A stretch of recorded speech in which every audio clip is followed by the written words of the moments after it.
It's your boy, the Passport Bro Wingman, coming at you again with another YouTube video. And the title of this video is Low Value Passport Bros, You Are Not a High Value Man. How will you get foreign women?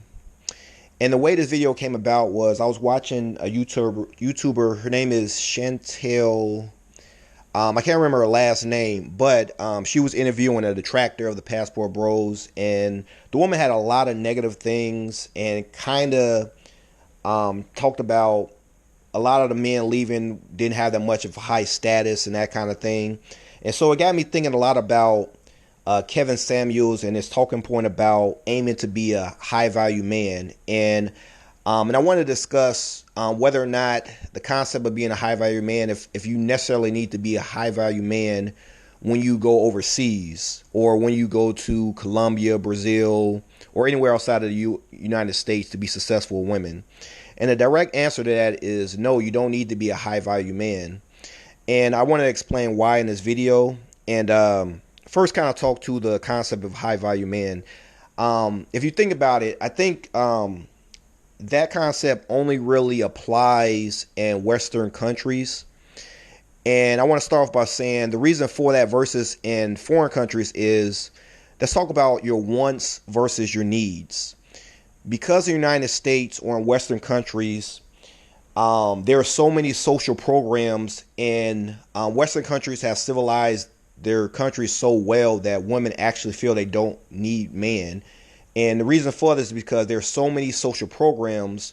So technically, she doesn't really need you. For one, as I've stated in some of my other videos, you know, if she has a kid and I say she's in her house and she's not able to pay the mortgage, there are several programs that she can use to make sure that she's not kicked out of her house. If she does have the baby, she can't pay for the child. You have welfare, you have food stamps. If you don't have any money for food, you know, we have plenty of food kitchens and charity groups that are more than willing to give, you know, women, you know, food, especially pregnant women. You got battered women shelters. And of course, you know, with the United States having one of the most powerful militaries in the world, another branch of that being the police, as many men have found out, any small disagreement, you know, the woman could call the police, have them come to your house, handcuff you. So in many cases, and especially with the police being so efficient, it kind of eliminates the need for most men. You know, she doesn't really need you for protection. She has the police. She doesn't need you for finances. She has the programs. She doesn't really need your leadership. She has, of course, the feminists, the politicians, the schools, a lot, you know, television in general with all the man bashing shows. So she has plenty of things that she normally would get from a man in another country. She gets it from external means within Western countries. So technically she doesn't need you, but she does want certain men. You know, for example, a Leonardo DiCaprio, a guy who's very, very handsome, maybe provide some type of comedic relief, like, you know, you get the whole Homer Simpson type of thing. So outside of that, you know, there's not really much that a lot of the women necessarily may need you for, but they want you for, which is why a lot of men strive to improve themselves to become the high value man. Think about that, what that means.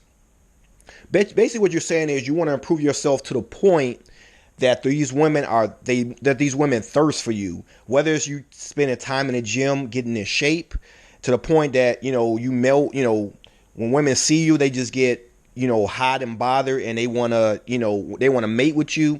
Or whether it's you want to get your finances to the point where you know, you're on Tinder or you're on Instagram and you're flashing lots of money. You're showing the platinum chains. You're showing yourself driving around in a BMW or a Ferrari. You got to ask yourself, what are you trying to do here? What you're trying to do is captivate the woman so much that she really, really wants to be with you. Now, here's the thing. You have wants and you have needs. The difference is in other foreign countries, the women need men, but in Western countries, they don't need you. But a lot of women may want a man. She may want you to pay her finances. She may want to drive around with you in the Ferrari. She may want a handsome man just to show him off to her friends. But what you're going to find out is a lot of times you can get the women by being a high value man, but you don't necessarily get the cooperation. The reason you don't get the cooperation is because she doesn't necessarily need you. For example, you can floss around a girl, flash money, show her your nice cars, and she'll drive around with you. Yeah, she'll enjoy doing that. That's something that she wants to do. But when you start demanding things like, oh, by the way, you're going to stay in my house, and while you with me, I want you to start cleaning my car, and then suddenly you're going to see a big attitude coming out of her. Now, the only reason she may somewhat be cooperative is because she may not have a lot of guys driving the cars you kind of drive, make the money you make, but let her eventually find a couple men with that same amount of income, making moves at her, shooting a shot at her. You suddenly going to see a different woman. For example, when you saw Jeff Bezos come with his wife, I mean, it wasn't his wife, it was his girlfriend, and they met up with Leonardo DiCaprio. His girl started flirting with Leonardo DiCaprio right in front of him. And this is, Jeff Bezos is one of the richest men in the world. So you got to ask yourself, like, why would she do that? Because here's the thing. Why she wants to be with a man who has a lot of money, technically she doesn't need him, because as you can see, she's in a circle of several high value men. So she doesn't necessarily need Jeff Bezos. So, and let's just say he got an attitude, he kicked her out. Do you really think that she would, yeah, it might hurt for a little bit, but by her being by her having such access to so many high value men, she technically doesn't need them. And again, as I said before, let's just say that she got pregnant by Jeff Bezos, he kicked her out, and he had a prenup where she doesn't get anything. Once again, think about all the social programs, all the safety mesh she got there, and I didn't even mention all the simps. I didn't even mention all the simps and all the white knights that would wife her up and take care of her. So for that reason, her and several women, they really feel like they don't need men. They don't really need you. It's the way the country is set up. It's set up so that the women are propped up. They don't necessarily need men. Now, they want men. They want you for sexual needs. They want you for financial needs. But technically, the government has taken care of every other thing that a man really would provide. So I wanted to say that to lead into my next segue, as far as why even you would not being a high value man, why you will get more better treatment and more cooperation from foreign women. And in some cases, you might even wind up getting more cooperation than some of the men here in the States who are high value men. And I'm going to give you an example. I'm going to start off with an example, and then I'm going to really dive into it. BGS Ipmore, shout out to him. He has a video when he talked about this Guatemalan couple that lives in a basement in Guatemala. The guy is pretty much a guy who's out, I believe he's just like a street vendor. He's selling like melons, that kind of stuff. He lives in somebody's basement. His wife cooks for him every day. He has several children. They seem pretty happy. Their marriage has been long lasting. The thing is, that man who lives in a basement as a street vendor, making pennies compared to what most American men make, even some high value men, he gets more respect and more cooperation from his woman than a lot of American men. And I say that to say, you have to ask yourself why. Number one, the culture is built that way. You're talking about generations of women who have lived in those countries, and in many cases poverty-stricken countries, and they've come from a line of women that have done that, pretty much have been serving their man, feeding him. There's cases in which, the man goes out, he's the breadwinner, they come home, the woman is cooking and cleaning. They grew up around that, they saw that example, so it's kind of embedded in them to be that way. So when they actually come and meet you, they're going to treat you the exact same way. So now let me get into a few, I'm going to get into some statistics, and I kind of want to talk a little bit about this. So anyway, one of the biggest things that needs to be addressed is, for example, in a country such as Colombia, there is a huge gap between a have and a have-nots. It is said that about 20% of the population they're responsible for 55% of the total income in the whole country. I'm gonna say that again: 20% of the people 20% of the population is responsible for 55% of the income. So there is a small percentage of people in that country that are well off. And that doesn't mean they're necessarily rich. They will be considered what we consider middle class. The average salary in Colombia is only about $300 a month. And in most cases, most people live in inadequate housing, which means they do things like, it'll be like a 2-bedroom house. And in that house, that 2-bedroom house, you might have about 10 different people living in that house. A lot of times the single mothers there, or the women that have a room, they have one bed and they have like 3 children. Their 3 children sleep in the same bed with their mother. And they might only just be renting their room. It doesn't necessarily mean they have their own apartment.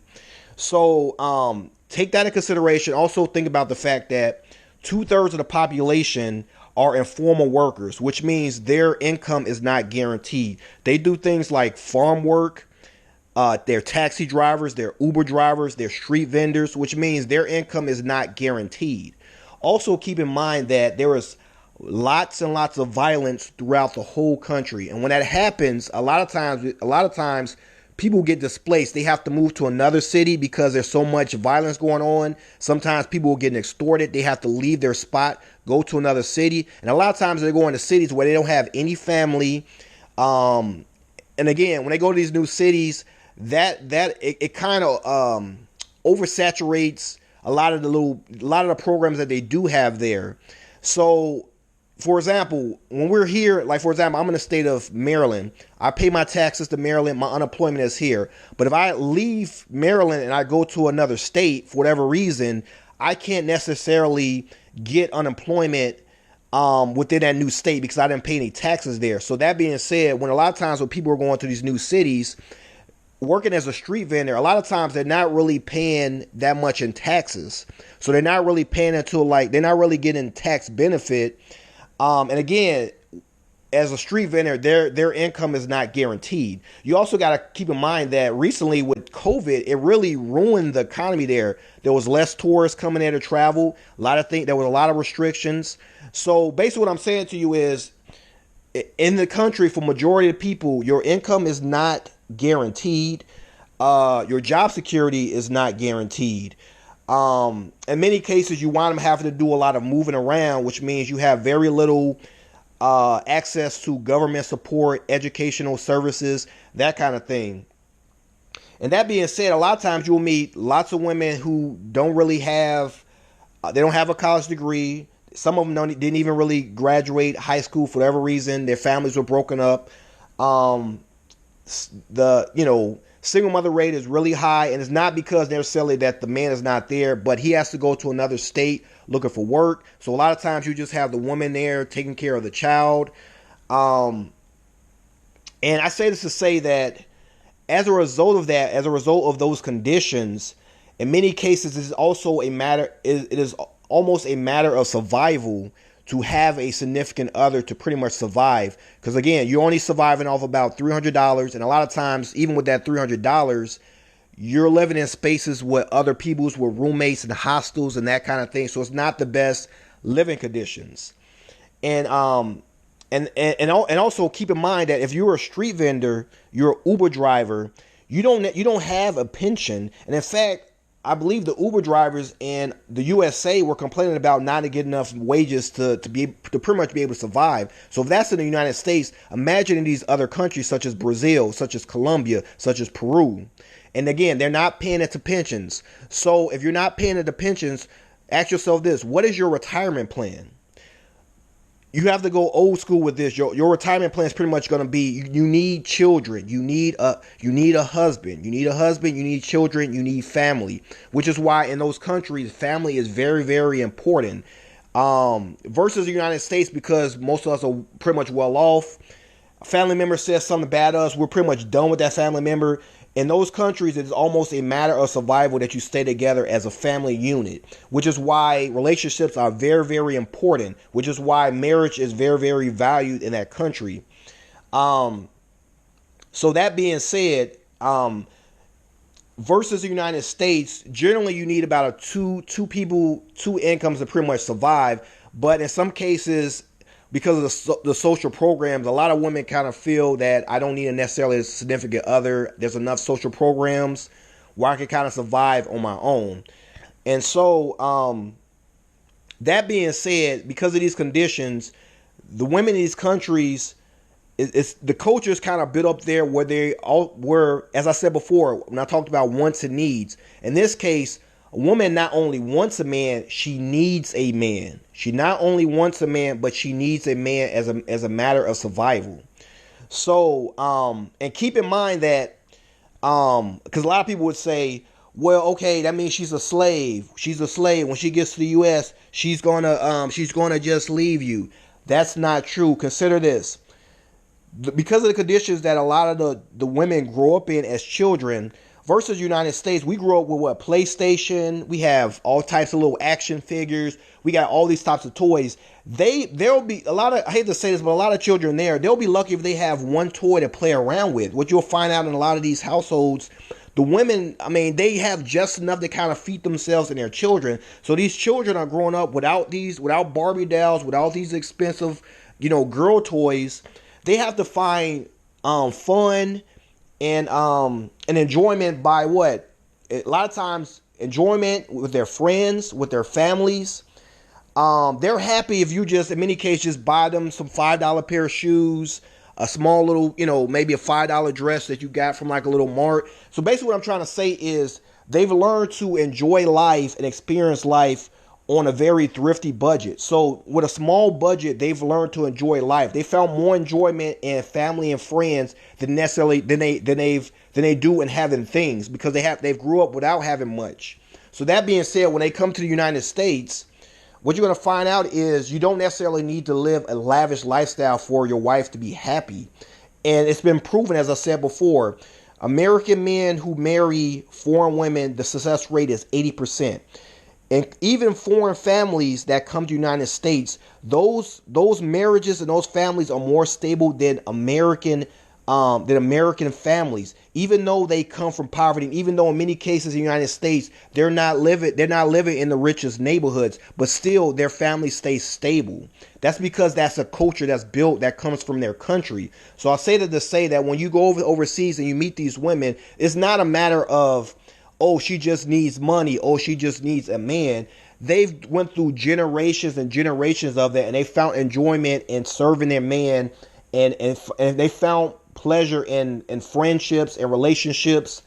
And so that being said, when you come over there, even not being a high value man, you're going to notice that your value goes up, because again, as a man, as a stable man of means, the fact that you were able to get over there, she already knows, and most people already know, that you come from a stable background.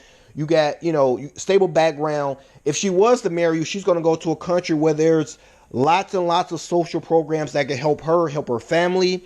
And again, once she comes to the States, you may take care of all the bills of finances. She may want to just work a little small job somewhere to help her family out back home.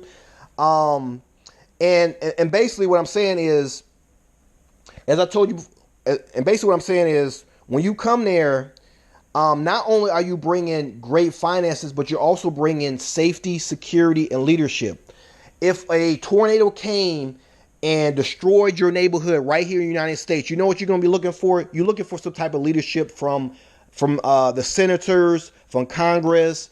You're looking for leadership for somebody that's close to you. So what I'm saying is, in many cases in these countries, the politician, because of the way the government is, and a lot of times the government makes the people fend for themselves, that makes anybody that can provide leadership very valuable. So if you could come into this woman's life, provide her some type of leadership as far as how she needs to move, kind of educate her about programs, educate her about, different school programs she can get in and make some decent income.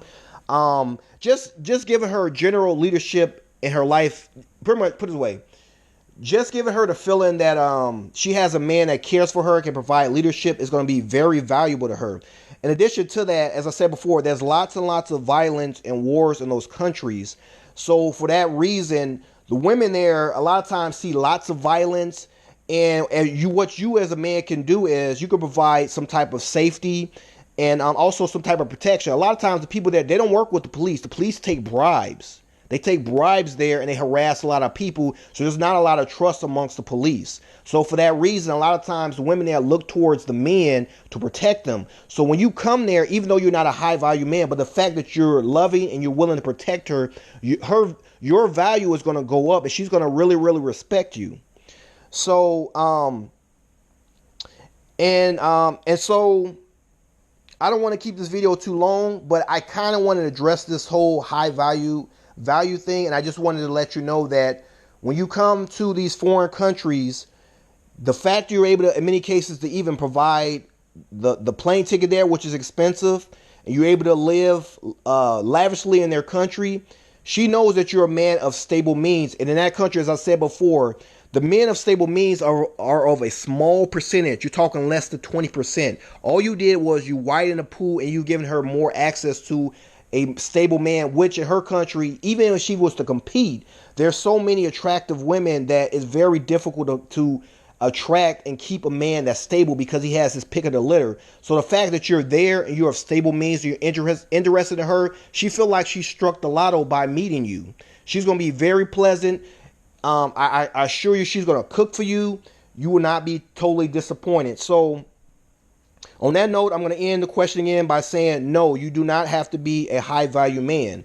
You could be a man making just $30,000 a year. If you make $30,000 a year, you're working remote and you're able to go to her country, you're going to be living like a king in the country because the US dollar versus the Colombian peso versus the Brazilian real is very high. And as I said before, with inflation being high in these countries and their pesos and the real depreciating against the US dollar, your dollar is going to be of very, very high value. And the fact that you can provide for that woman, look after her, take her out on decent dates, that kind of thing, you're going to be a high value man in those countries. Not that they're necessarily seeking a high value man, because again, high value man deals with wants, what a woman wants. I want a high value man. But in these countries, there is a need for high value man. Need for high value man versus in America, a want for a high value man. That's the difference. And that's what you're going to get when you go to these other countries. So on that note, I want you to tell me what you think. Let me know your opinion in the comments. Please subscribe to my channel. Hit the thumbs up. Hit the notification bell. And until next time, this is your boy, the Passport Bro Wingman, signing off.